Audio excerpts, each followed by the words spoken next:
Direct from the Broski Nation headquarters in Los Angeles, California, this is the Broski Report with your host, Brittany Broski. Now, see, we'll have order in this court, order. Broski Nation, we've got some things to address today, and whether you like it or not, I am a student of history, and I love history, and I love learning about history, and whether you like it or not, I've got a load of laundry going as well. So if you hear that, that's what's going on in the background. Guys, I've been back on my bullshit. I've been way just fist deep into World War II lore, you know, because it was World War I at first. I had a real vested interest in the English sort of, the English presence in World War I. And when I was in the UK and I went to the Imperial War Museum and I went to Churchill's war rooms, oh, that was fucking cool. That was cool, okay? But you guys don't want to hear about that. I'm here to talk to you today more so about everything it's tea time. It's war tea time, okay? Because I'm not here to retell history to you. I want to give you the interesting facts that I have learned recently that are sort of off the beaten path. They're not really brought up. They're going to be included more so in, like, you know, top 20 things you didn't know about World War II, number 1, like that sort of shit, okay? That's what I'm going to give you here today. But before we launch into that, some housekeeping things for us today, Broski Nation. We've got, first and foremost, I want to announce to you there's a new YouTube channel. We are launching a new YouTube channel! Clap it up. Clap it up. I want to hear some claps. Take your hands off the fucking wheel. I want to hear some claps. We're launching a new YouTube channel for Royal Court. Okay? A lot of back-end stuff going on here. I am happy to announce the launch of the Royal Court YouTube channel. Go ahead and find it. There is a new episode this week with a very special guest. So go subscribe to that. And every Royal Court episode from now on will be posted on there. And we're going to try to get them up as we get them. You know what I mean? Because we were trying to do this weird thing before where it was like once a month. But if we don't have them backlogged, then we can't. So now it's like, go there. And I'm going to let you know every time there's a new one, okay? Now, what else? Oh, I have a big fucking zit! I have a big fucking zit on my mouth!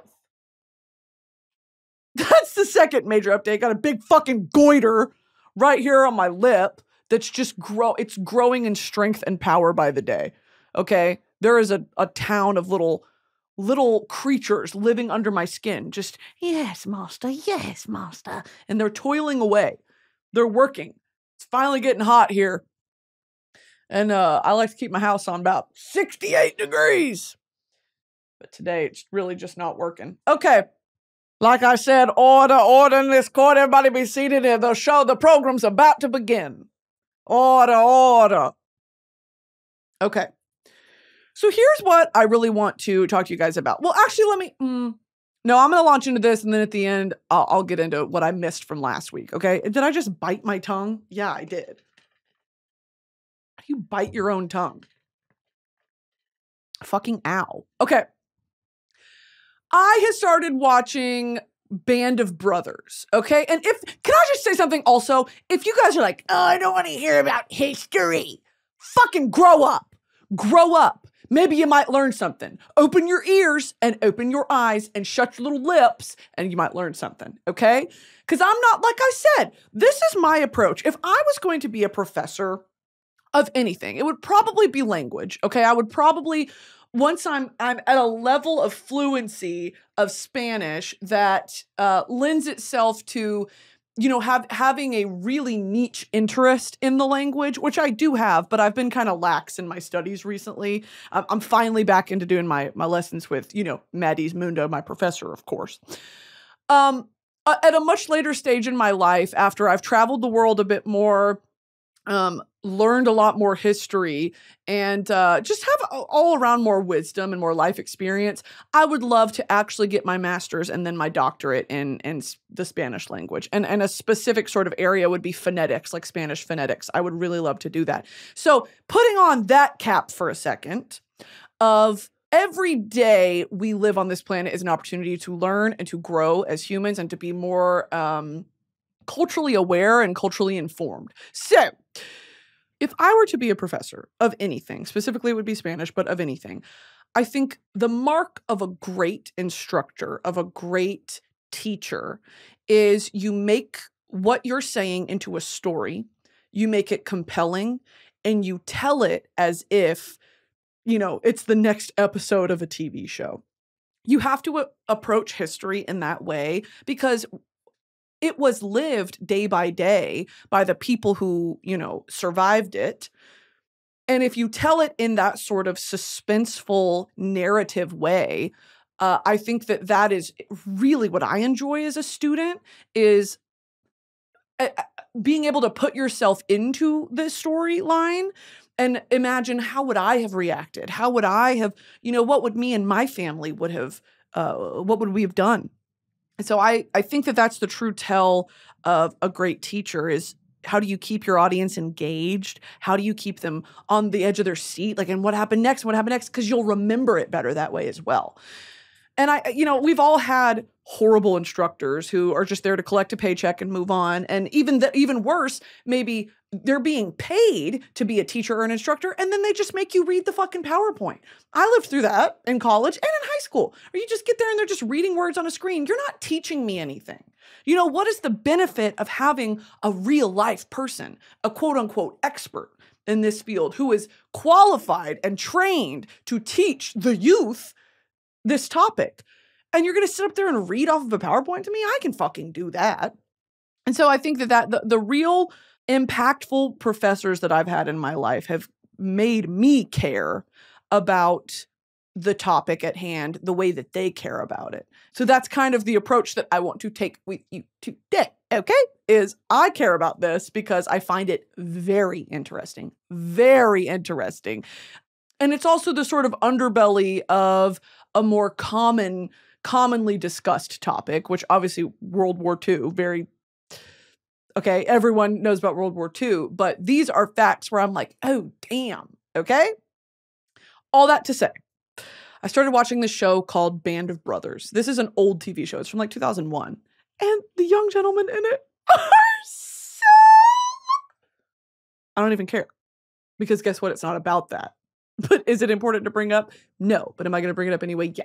Because they're attractive. And it's like famous actors of today who are like 24 in this series. They're so young and they play young servicemen, which, look, a tight fade and a uniform. I'm locked into that. Anyway, I watched Dunkirk with Stanley when he was here, is what sparked this. I was like, you know, I've never seen Dunkirk. I watched Oppenheimer in theaters like 2 or 3 times because I kept going with people because I really enjoyed it.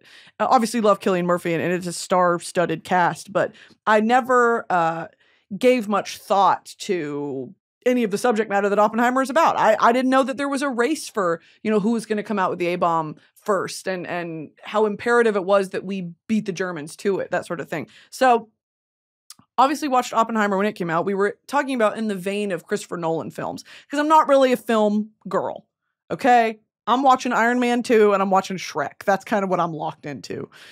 And Stanley was like, you've never seen Dunkirk? And I was like, no, I haven't, which is shocking because for all the hairy girls out there, hello, I never saw Dunkirk. But I've seen everything I needed to see about the movie from the Harry Styles stan perspective. Like I've seen all the GIFs, I've seen all the whatever. And I finally watched it, and Stanley was like, oh, Harry's not even in the movie that much. Fucking liar! He's in it a lot! He's one of the main fucking storylines. Anyway, really enjoyed it. And I also appreciate, and I'll get into all this here in a second, like the sort of specifics, but when it comes to telling stories of World War II, you know, telling the story of whether it be a town, whether it be an individual, whether it be a specific event from the timeline of World War II, the leaders, the government officials, whatever. What I appreciate about Dunkirk, which I think Christopher Nolan's talked about this ad nauseum, of course, for the whole idea behind the film, is that Dunkirk, by all means, was sort of a failure. And if you're not, let me sort of paint the picture. This is in France. Okay, we're in northern France. Okay, so this happened between May 26th and June 4th of 1940. Basically, what's happened here is the German troops have pinned the Allied troops in northern France. They are completely blocked off. They're pushed to the beach, and they're literally sequestering on the beach, awaiting help. They have no air support. The Germans are pushing in from the land, and they're stuck there. It's Allied forces. It's English, maybe some American, and French. And they're stuck there, just sitting ducks, waiting. And as they're waiting to be picked up by these boats that are being bombed as they're coming into shore, so they're watching their help sink, is German air raids. It's literally a dire situation. Dunkirk is this story of what could be and is considered a military failure, where they ended up having to be evacuated, and the evacuations were few and far in between. Churchill asked for like 30 to 40,000 troops to be evacuated. There were 400,000 on the beach. And the ships are coming in, and as they're being loaded and leaving the French beach, they're being bombed and sinking. And so now all those soldiers are having to swim back to shore. The injured, there's dead. I mean, just awful. So the story of Dunkirk is that civilian vessels, just English citizens, just English people who happen to live on the coast, you know, because England and France are extremely close, taking their own personal civilian boats and sailing to Dunkirk and picking up the soldiers and taking them back to safety, you know, quote unquote safety, to England. And it's a really beautiful story of humanity, of loss, of, you know, re-strategizing, and what could have been an all-out massacre. And so I appreciate the storytelling from that perspective of these soldiers were going home feeling like they failed, feeling almost like survivor's guilt. You know, I got out, but as these air raids would come over the beach, it was just a waiting game. This person you were just talking to, you know, are they going to get blown up? Are they going to get shot? Are they going to, are you going to be one of the lucky ones that makes it onto the boat? So obviously Dunkirk is so good. It's a great movie and I enjoyed it. But yeah, what a scary feeling of you get back home and you feel like a failure, and you're arriving home and the English public is calling you a hero. And you're like, I'm not a hero. You know, like the kids that died overseas are a hero, are heroes. So it's just very like, wow, what an interesting perspective to tell the story from. Yeah, so I really enjoyed it. So that sort of kicked me off on this thing of like, okay, now I'm in this war mindset, because y'all remember way back when I was really just hyper fixated on World War I. Well, we're back. We're right back here. So now, in that vein, started watching Band of Brothers, which is heralded as one of these like really important, well done, honoring World War II TV shows. And I think it's only one season and it's 10 episodes, but the episodes are long. And each episode starts out with real World War II veterans opening up the tone of the episode, of sort of what the episode's going to be about. And all the characters in the show are based on are portrayals of real commanders and captains and privates and lieutenants, whatever, and the U.S. paratroopers. They're U.S. paratroopers, which means they jumped out of planes. Okay, so been watching Band of Brothers. Very, very beautiful men. Very beautiful men in this show. Can't feel the need to go ahead and tell you that right now. If you are interested in the aesthetics and that sort of thing, very, very beautiful men to look at. Now, before I get into what I want to teach y'all about today, I want to show you a cool thing I found when we were in London. Me and Katie were in London about 2, 3, 4 weeks ago. We went to Portobelloroad Market, which is this cute little outdoor market. I know it's very touristy, whatever. Dude, I found some really cool shit there.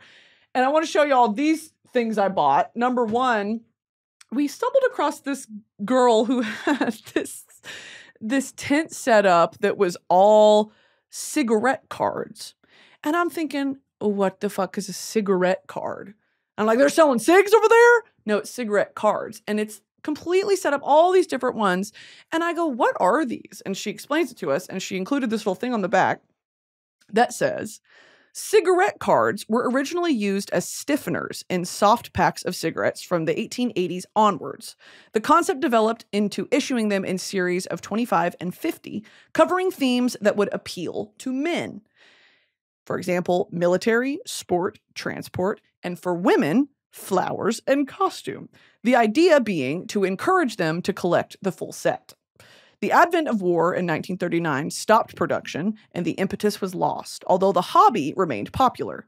In recent times, there's been a resurgence of interest, now for their decorative qualities, leading to the reissue of favorite subjects. This episode is sponsored by Rocket Money. How much do you think you're paying in subscriptions every month? The answer is probably more than you think. Over 74% of people have subscriptions they've forgotten about. I definitely did. I'm subscribed to a lot of different mobile games that I played once and then forgot about. Thanks to Rocket Money, though, I'm no longer wasting money on those ones I forgot about. Rocket Money is a personal finance app that finds and cancels your unwanted subscriptions, monitors your spending, and helps lower your bills so that you can grow your savings. With Rocket Money, I have full control over my subscriptions and a clear view of my expenses. I can see all my subscriptions in one place, and if I see something I don't want, Rocket Money can help me cancel it with a few taps. I love how the dashboard shows me this month's spending compared to last month, so I can clearly see my spending habits. Plus, they'll help me create a custom budget and keep my spending on track. Rocket Money will even try to negotiate lower bills for you by up to 20%. All you gotta do is submit a picture of your bill, and Rocket Money takes care of the rest. They'll even deal with customer service for you. Rocket Money has over 5 million users and has saved a total of $500 million in canceled subscriptions, saving members up to $740 a year when using all the app's features. So stop wasting money on things you don't use. Cancel your unwanted subscriptions by going to rocketmoney.com/BroskiReport. That's rocketmoney.com/BroskiReport. rocketmoney.com/BroskiReport. This episode is brought to you by Tinder. You know that feeling of finding a random hole-in-the-wall restaurant in a strange city, and you walk in and realize it's filled with locals, and nobody knows that you're a tourist? With Tinder's help, you can have more moments like this and get a true taste of the local life. Tinder's Passport mode can be the best travel companion when you're looking for a local tour guide in any city in the world. Try Tinder Passport globally to connect locally during your travels or even before you start packing, all while making traveling to a new place feel easier. With Tinder's help, add more plans to your itinerary by matching with a local and setting a date to see the city through their eyes. Passport mode is also a great way to help immerse yourself deeper into the culture and have a more authentic experience while traveling. Whether you're touring the Big Apple or eating your way through Italy, exploring new cities, new connections, and maybe even some fellow travelers, using Tinder Passport only adds to the adventure. Instead of being a normal old tourist, why not explore new connections to find those hidden gems that could become your favorite part of the whole trip? Whether or not you speak the language. With Passport mode, there's so much to discover. Explore all the possibilities for yourself on Tinder. Download Tinder today. Okay, so that is what a cigarette card is, and they're hard. They're like cardstock, and they would basically be in the cartons of cigarettes that sometimes, I believe, they would be part of war rations for the soldiers, and it would keep the pack stiff. So if it got wet, if it whatever, the cigarettes wouldn't bend. And so these are them. These aren't like from the war, but they're from wartime. These are from 1938. Right here, and she's got it displayed on the back what the explanation is for each of them, and I got this one right here. If you can zoom in on that, if you want to show that, that is World War I and World War II military aircraft. That's what this is gonna be, okay? From 1938. I just think that's so fucking cool. This is so cool. And we came across this, and I was like, these are really from the 30s? And she was like, yeah. And I said, where do you get these? She was like, we trade them. It's literally, it's a very lucrative sort of trade she was telling us about. I said, that's crazy. So one of these, what does it say up front? Will's Cigarettes. Will's is cigarettes. We got a Supermarine Spitfire fighter right here. And it says, although no exact performance figures can be quoted for the Supermarine Spitfire single-seat fighter, which is in production and will shortly go into service in the RAF, it is definitely the fastest fighting aeroplane in the world. The Spitfire is a low-wing cantilever monoplane, and it goes into the sort of whatever. But it's from wartime. How fucking neat is that? And they're all English. Okay, so that's one I got. And then this is the other one. Now this one is cool. This one's from 1939 and it's Hollywood starlets. Okay? So they're film stars. It's part of the Film Stars beauty line. This one in the middle right here is Marlene Dietrich, which was a famous fan favorite of servicemen. And yeah, on the back it says this is from 1939. How cool is that, y'all? So I got this. A series of real photographs now being issued with these cigarettes. Carreras Limited. Arcadia Works, London, England. Just real neat. So I'm going to frame these and I don't know. Okay. And I also got this thing from that market that says it's a little plaque and it says England expects that every man will do his duty in the war effort, which is enlist in the draft. I also got this gold thing here, which I haven't really talked about. It says bullshit corner. That's staying right there. Okay. Because you've entered the bullshit corner. Anyway. Yeah, those are my finds from the market. Now let's get into the tea that I wanted to tell y'all, which it's not, this is like tea on World War II. What are you talking about? Okay, so basically, to set the scene, I want to share this experience because I told you I went to the war rooms, Churchill's war rooms in London. Fucking crazy. And then when I was in Chicago a few years ago, we went to, I forget which museum it is. It's one of those like science and something museums, like Natural Science Museum. And in this museum, nuts, it's going to give me like scary chills thinking about it. There is a real German U-boat that was captured. A U-boat is a type of submarine. And these were so scary, deadly, and caused a lot of damage. One was captured, I believe, by American forces, drug all the way back to, I think, the continental U.S., and then eventually, restored and whatever. And now it sits in this museum in Chicago. And it was an exhibit completely built around it. And they walk you through it and sort of paint what life would have been like on this U-boat and what happened when it was captured and how much intelligence was gained by the American military when they captured it. You can go inside of it. A Nazi U-boat, you can go inside of it and it is chilling.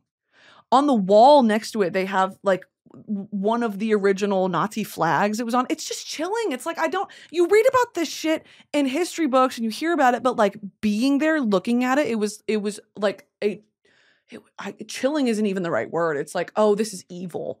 It is pure evil. And I've never laid my eyes on pure evil like that before. And so we went through and got a little tour. And of course, I had to ask, is it haunted? Because these people who work in the museums, I'm sure they hear shit. And she was like, oh, yeah, for sure. The girl who gave us the tour, she was like, oh, for sure. I've had children who have been with, their families or whatever, who take them to the museum, claim that they see things. They're like, who's that man on the top of the boat? And then everyone's like, what man?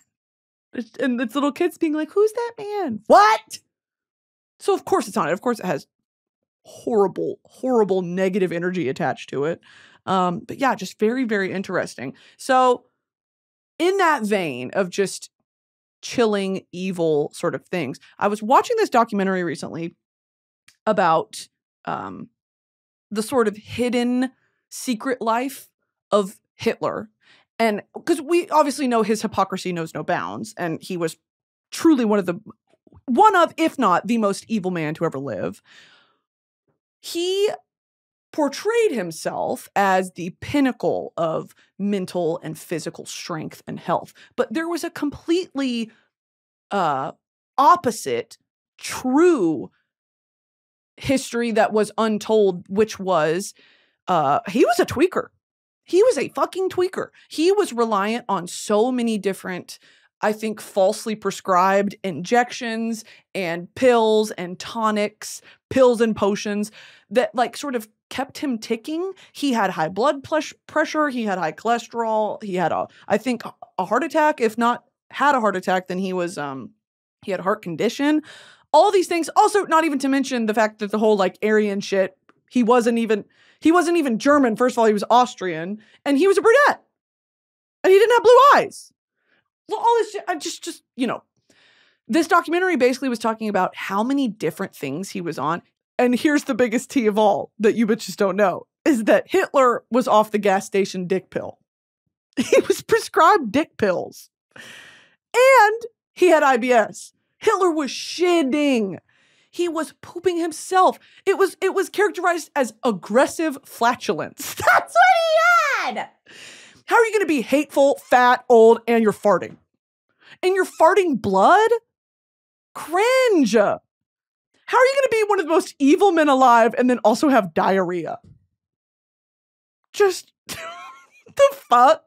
This doc was insane. This documentary I watched, it was like all of these ailments that plagued him. We were so close to Hitler being he could have been an Elvis. He could have shit himself to death. Maybe that's what happened. We'll never know. Hitler, if you shit yourself to death, that wouldn't have been torture enough.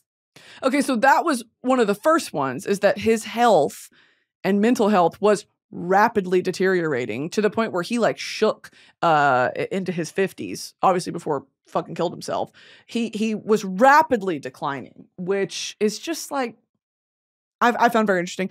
Okay, second thing that I kind of wanted to Google with y'all is Hitler had counterfeit money printed for the Great British Pound, like for British currency.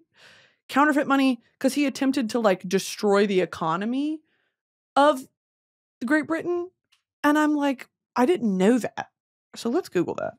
Operation Bernhard, there was a name for it, was an exercise by Nazi Germany to forge British banknotes. The initial plan was to drop the notes over Britain to bring about a collapse of the British economy during the Second World War. The first phase was run from early 1940 by the Sicherheitsdienst under the title Unterhamen Andreas. The unit successfully duplicated the rag paper used by the British, produced near identical engraving blocks, and deduced the algorithm used to create the alphanumeric serial code on each note. The unit closed in early 1942 after its head fell out of favor with his superior officer, Reinhard Heydrich. What? And they did it at concentration camps. Like they were stamping and printing this counterfeit money using concentration camps to do it. That's nuts. I didn't know. I don't know if it was successful, though. So the guy hid at his home until November 1946 when he handed himself over to the British authorities. Forging an enemy's currency was not a war crime, so he faced no charges. He was detained until early 1947 when he was handed over to the French. They attempted to persuade him to forge passports for them, but he refused. He was released in November 1948.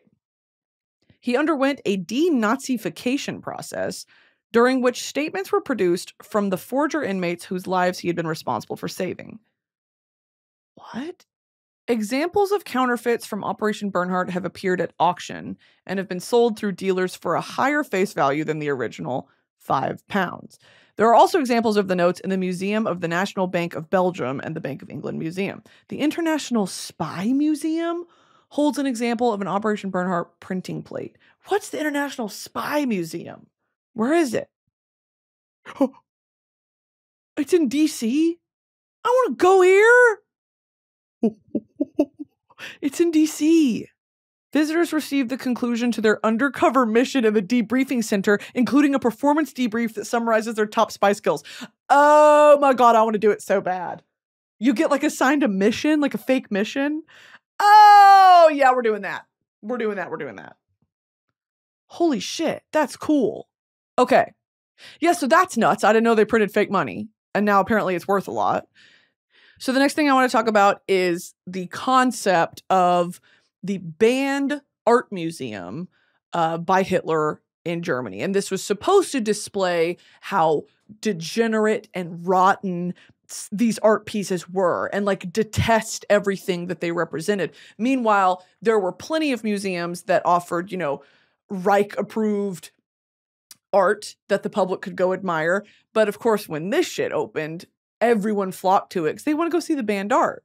It's the sort of macabre, if it's denounced, if it's not allowed, that makes you want to see it more. So this kind of backfired on Hitler because he wanted to use it as a public display of what not to do, but it ended up creating way more viewership, way more viewers and eyeballs on it than if he had never done it at all. Anyway, there's a whole separate discussion here that I think I've briefly mentioned before on an episode of the suppression of art under the Nazi regime, and how a lot of famous major works of art were stolen and were hid away for his personal gain, his personal enjoyment. And some of them were destroyed. Some of them were, it was a really strange thing to do in a time of war. And I'm sure you've seen that photo of the bricks placed in a protective pattern around the statue of David in Florence, Italy, that I believe the statue is still in the same place it was during wartime. And they did this to protect it from German bombing from the Blitz. And those pictures are really interesting of everything that was built around it. And it came out unscathed. So really lucky in that regard. But yeah, Hitler had this weird thing of like suppressing what he considered modernist art. What is it specifically? All modern art was considered degenerate by the National Socialist Party, the Nazis. Expressionism was particularly singled out. In 1937, German museums were purged of modern art by the government, a total of some 15,000 works being removed. And this is from the Tate Museum, which is a very famous museum in England. A selection of these was then put on show in Munich in an exhibition titled In Tarte Kunst. This was carefully staged so as to encourage the public to mock the work. At the same time, an exhibition was held of traditionally painted and sculpted work, which extolled the Nazi Party and Hitler's view of the virtues of German life. Kinder, Kirche, roughly family, home, and church. Ironically, this official Nazi art was a mirror image of the socialist realism of the hated communists. Some of the degenerate art was sold at auction in Switzerland in 1939, and more was disposed of through private dealers. About 5,000 items were secretly burned in Berlin later that year. The Sick Child by Edward Munch, who everyone knows The Scream by Edward Munch, is now in the Tate collection, which it was sold at the 1939 auction. Crazy. Burning art. And like, I think I talked about this last week too, of when it comes to destruction of what I consider a collective human, this is going to come out choppy, but like, I hope you understand my meaning here. Like, one of the worst things I can imagine is an individual or a small group destroying what belongs to the collective human archive. Do you know what I mean? Like, when a very old, very famous piece of art is destroyed, I feel a sense of loss that is not even selfishly for me or like my lineage. I feel a sense of loss for humanity in general of when something like, the Notre Dame Cathedral is destroyed, or when a very famous work by a very famous artist is destroyed. You cannot never get that back. And it is the most selfish thing imaginable to deny other humans what that is. It is a innately human thing to enjoy and to appreciate and to learn from art and literature and creative works of humans past. It is so selfish. It truly makes me emotional. When you go to a different country, or even in America, when anytime the conversation of censorship or burning media, burning books, banning art, stealing art, destroying art, anything like that it's just unimaginable to me, because without that at our core, what are we as humans? What have we contributed to the world if not art? If the entire human experience cannot be described as art, a performance of art, then what is it? And when we destroy it out of some heated, selfish act or out of some political message, the only people that suffer are future generations because they have less to learn from, and they are doomed even more to repeat the mistakes of our past. It just makes me so emotional. And honestly, learning about, because there are chapters in, I mean, every art history book that will touch on how detrimental that period of time was in the 40s, like the Nazi destruction of communal art. It's horrible, and it is, and something else should be said about how everything today is digitized, everything is digital, and all of our, not all, but like our art in today's age is in the cloud. And I feel justified in saying that I don't particularly understand exactly how the cloud or clouds work. And it's very scary to think that if that crashed, or if a server crashed, or what this Microsoft blackout that just happened, how fragile it really is when it's all of our memories and it's everything. One could suggest that someone's entire life, because we no longer have physical photographs or scrapbooks. These are sort of art forms that have been thrown to the wayside in favor of a digital scrapbook of our lives, a digital archive of our lives. When that goes down, what do we have? And maybe that makes me a very sentimental, physical person, that I love physical memories, and I love concert tickets, and I love knickknacks, and I love, this reminds me of that trip that we took to wherever, or here's the playbook from my first ever Broadway show, or here's my sister's high school graduation, commencement trifold thing. I'm very attached to physical things. And so I think that might, do y'all understand what I'm saying? It's also a strange thing in the context of like hyper-consumerism, where we all just want to shop, shop, shop, and buy, buy, buy, buy. But none of those things have meaning. None of those things have a sentimental value. To have things just because they're trendy or because they were expensive does not endear them to you. It is a wealth status symbol.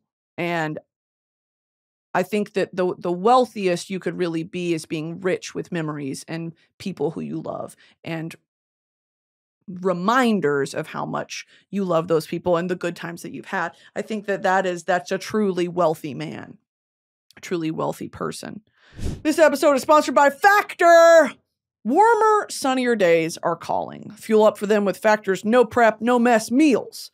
With 35 different meals and more than 60 add-ons to choose from every week, you'll always have new flavors to explore.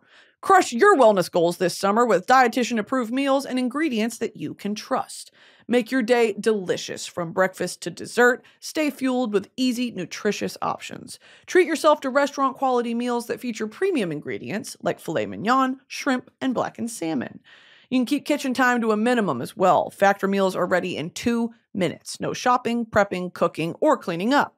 Enjoy effortless support for your lifestyle. Choose from 6 menu preferences to help you manage calories, maximize protein intake, avoid meat, or simply eat well balanced.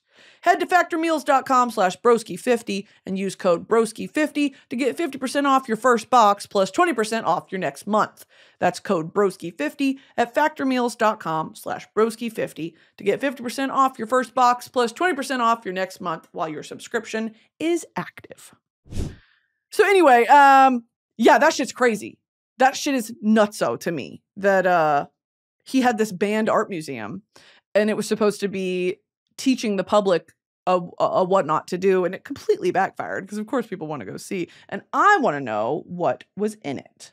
What was in the Intertätig Kunst? The Nazis' inventory of degenerate art. I think this is from the Victoria and Albert Museum. The Victoria and Albert holds the only document detailing the full extent of the Nazis' systematic purging of German museums and public collections from 1937. Created at the heart of the Nazi regime by Joseph Goebbels' Ministry of Propaganda, which is nuts, by the way, which I touched on that a little bit in my art history video that I did on YouTube, talking about World War I and how all these countries developed a propaganda department. And go watch that if you haven't. The document records the confiscation of more than 16,000 works of art, which the Nazis deemed degenerate. A selection of the seized paintings, drawings, and sculptures was shown at the infamous Degenerate Art Exhibition, which opened in Munich in 1937 and subsequently toured across the Reich. The document details the confiscations themselves, and it also sheds light on how the Nazis extracted value from the art they despised. Artworks were sold abroad to raise funds for the regime or were exchanged for objects that did not violate the Nazis' aesthetic sensibilities. Most of the remaining works of art were destroyed in a bonfire held in the courtyard of the Berlin Fire Department, echoing the public burning of books in 1933 that were considered to be incompatible with Nazi values. I can't think of anything scarier.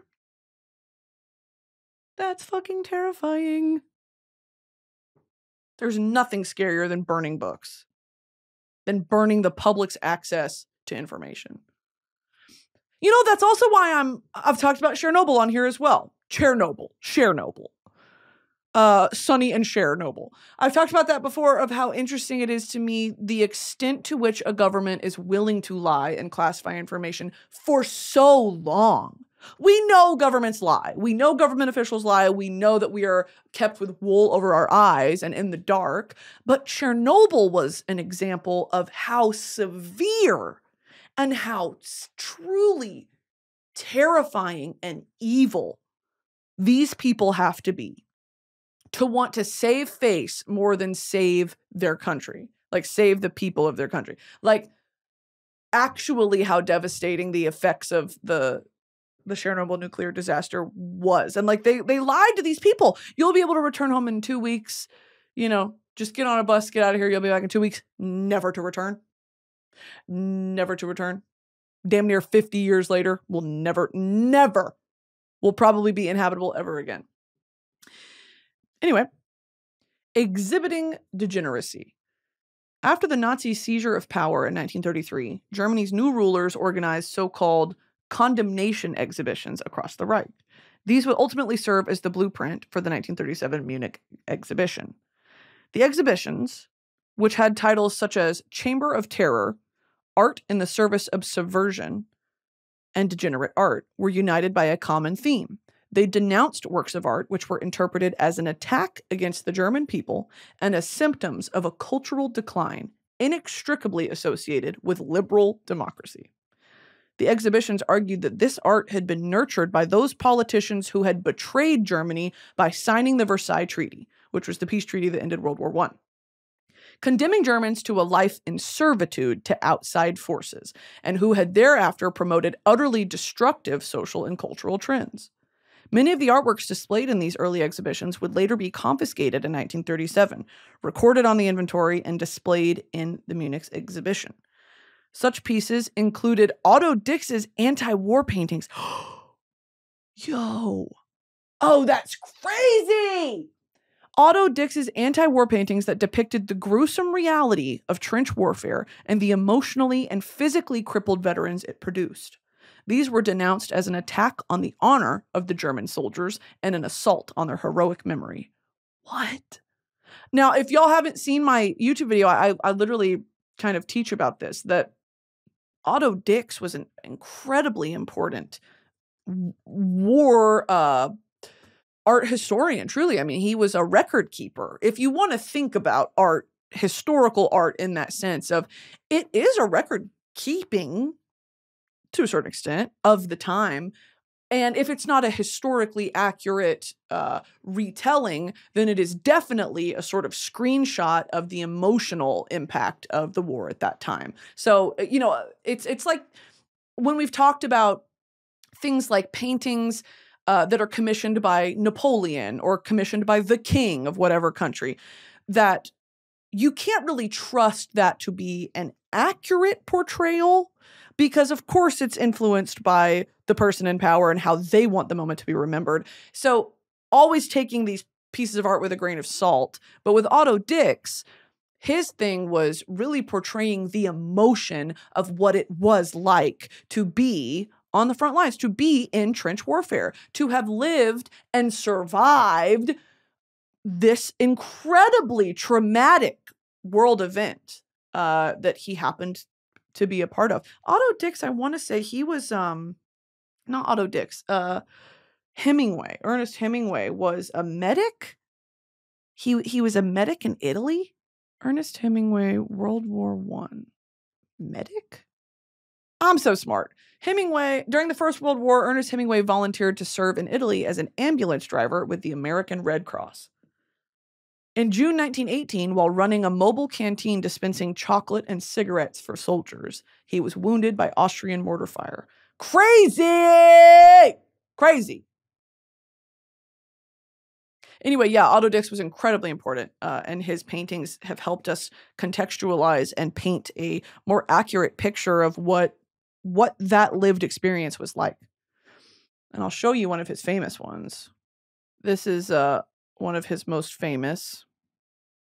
This is called Stormtroopers Advance Under a Gas Attack. Stormtroopers were German soldiers. And like I've talked about here before, biological warfare was being introduced into the conversation. Mustard gas was a major tactic used in World War I that caused a temporary blindness and oftentimes permanent blindness if exposed to it for too long, that would just incapacitate the enemy, the opposing side. And it was the introduction of these gas masks that resembled skulls or these sort of alien terrifying faces that are advancing towards you during an already chaotic, traumatic environment. And that must have invoked such horror. Such horror. Never having seen it before. And so, yeah, he portrayed them a lot. So the fact that these, quote unquote, accurate portrayals of what it must have felt like having these soldiers advance on you, these sort of works being hung up in a museum to be painted as lies is nuts. It's nuts. Oh my God, this shit interests me so. It is so compelling to me. Like, what the fuck? That's also why I studied communication in school, because the extent of persuasion and propaganda and being a skilled orator and just humans' ability to influence other humans is so scary to me. And to bring it back to a very personal basis, it's why I really, really struggle with having an audience sometimes, because I don't think that I'm any more deserving of any one person where I should have the ear of this many people, and that people should give a shit what I have to say, because I know how powerful that is. And it's terrifying to think that I could use it incorrectly or that I ever have used it incorrectly. It's just such an interesting topic to study, of the ways that historically it's been used for good and it's been used for evil, just pure evil. So, okay, this is from the Victoria and Albert website as well. Another tactic, which would also be employed in the 1937 exhibition, was to juxtapose this degenerate art with pieces which did not violate the Nazis' aesthetic sensibilities. These were artworks from a time before the cultural rot was said to have set in, or which was composed by artists seen to have resisted its poisonous temptations. Some of these works would feature in the German art exhibition, which took place only a short walk away from this art exhibition, inviting visitors to compare the best and worst the art world had to offer. Nuts.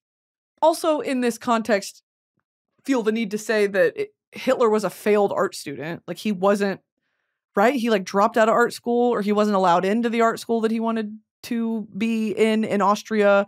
So this probably, it's little man syndrome of just because someone came to the conclusion that you were not good enough, you now, in your position of authority, get to determine which art is real and not real, which art is considered good and bad, and you get the final say on that. It's just a claim for just nuts. This whole shit is nuts.